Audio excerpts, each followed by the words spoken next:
Welcome to The Explainer. Have you ever looked at the business world and just wondered, why does some industries seem like they're practically printing money while others are in a constant, brutal fight just to stay afloat? Well, that's exactly the puzzle we're going to solve today using one of the most powerful tools ever created for business strategy, Porter's 5 Forces. I mean, seriously, think about it for a second. Why is it that a software company can be just wildly profitable, but an airline operating in the very same economy can barely scrape by? It's a great question. And the answer isn't as simple as, oh, they have a better product. The secret, it turns out, is buried deep in the very structure of the industry itself.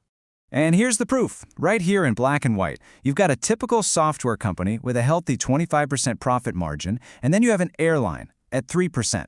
It's more than an 8-fold difference. It's literally the gap between thriving and just surviving. So what on earth is going on here? What's the secret sauce? Well, here's the big reveal. The answer isn't just about the company you see as your main rival, the Pepsi to your Coke. No, the real game is so much bigger than that. It's about a whole set of hidden forces working behind the scenes that really decide who gets the profits and who doesn't. And this brings us to a total game changer. Back in 1979, a professor at Harvard named Michael Porter had this revolutionary insight. He said, look, it's the underlying structure of an industry, the fundamental rules of the game, that determines how profitable it can be. It's not always about being the best player on the field, it's about choosing the right field to play on in the first place. And to help us understand that field, he developed this brilliant framework, Porter's 5 Forces. Think of it as a set of X-ray goggles for business. It's an analytical tool that lets you see all the competitive pressures in an industry so you can figure out, hey, is this an attractive place to be, or is it a total minefield? It helps you see that all-important bigger picture. All right, so let's dive in and deconstruct this thing. What are these 5 competitive forces that are shaping literally every industry out there? We're going to walk through them one by one so you can see exactly how they work together to either create or destroy profits. First up, we have competitive rivalry. This is the one we all immediately think of when we hear the word competition, right? It's that classic head-to-head dog-eat-dog battle. The core question here is, how intensely are the companies already in the industry fighting each other for customers? So when does this rivalry get really high?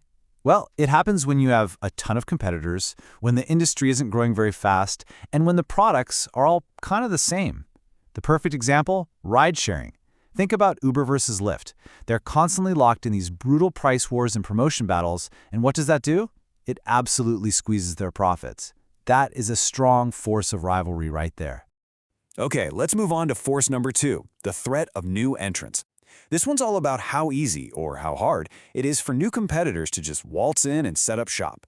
You see, if it's super easy to get into your industry, anytime you start making good money, it's like a magnet for new players who will come in and try to take a piece of your pie, driving profits down for everyone.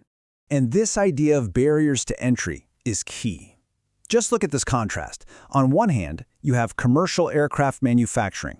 You need billions of dollars, decades of know-how, and tons of regulatory approvals to even think about competing. The barriers are sky high, so the threat of new entrants is weak. But a food truck, for about $100,000 and some manageable permits, you're in business. The barriers are low, which means the threat of new competition is always strong. All right, force number 3 is the bargaining power of suppliers. Look, no business is an island, right? You have to buy raw materials, components, services. This force is all about how much power those suppliers have over you. If your suppliers are powerful, they can jack up their prices whenever they want, and what does that do? It sucks the profit right out of your business. So where does a supplier get this power? It often comes from being one of the only games in town or having a unique, patented product. Take Qualcomm. They make these crucial 5G modem chips for smartphones. They have the patents, the tech, so if you're Apple or Samsung, you pretty much have to buy from them on their terms. That's high supplier power, and it means Qualcomm gets to take a nice slice of the profit from every phone. Now, on the complete flip side of that, we have force number 4, the bargaining power of buyers. This, as you can probably guess, is all about how much power your customers have to push your prices down and demand better quality or service. When your buyers have a ton of leverage, they can really put the squeeze on you, and that eats away at your margins. And is there any better example of high buyer power than Walmart? I don't think so. Think about it. If you're a company that makes, say, laundry detergent, Walmart might be your single largest customer by a huge margin. That gives them immense power. They can dictate prices, delivery terms, the whole shebang. They use that power to squeeze their suppliers' margins, keeping prices low for their own customers. And that brings us to our fifth and final force, the threat of substitutes. Now, this one is super important and a little subtle, so pay close attention. A substitute is not a direct competitor. It's not Coke versus Pepsi. It's a completely different product or service that solves the same basic customer need. And what it does is it puts a cap, a ceiling, on how much your entire industry can charge. A strong substitute is all about offering a better price-to-performance trade-off.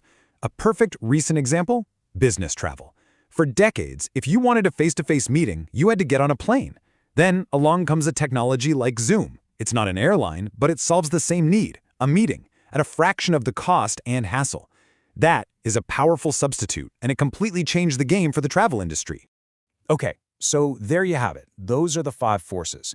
But just knowing what they are isn't enough. The real magic happens when you move from just analysis to actual, concrete action. It's about putting this framework to work.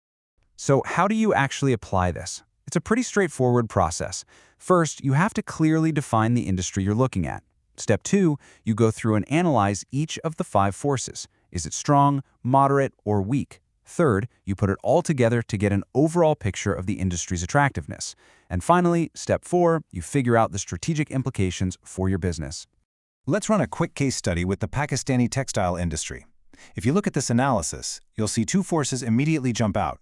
Competitive rivalry is strong, and buyer power is also strong. What does that tell you? It means you have fierce internal competition and powerful customers demanding low prices. Those 2 things combine to make it an incredibly difficult industry to be consistently profitable in. The overall attractiveness is low.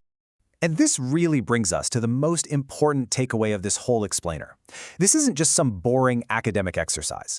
Understanding these forces is about gaining a real sense of mastery over your competitive landscape. It's about playing chess, not checkers. So let's wrap this up with the key takeaways. Number 1, it's the industry structure that really drives profitability. Number 2, remember that competition is coming at you from 5 different directions, not just your direct rivals. Third, the most attractive industries are the ones where these forces are weak. And finally, and this is the most important part, your strategy should be all about finding ways to weaken the strong forces and take advantage of the weak ones. And this quote really says it all.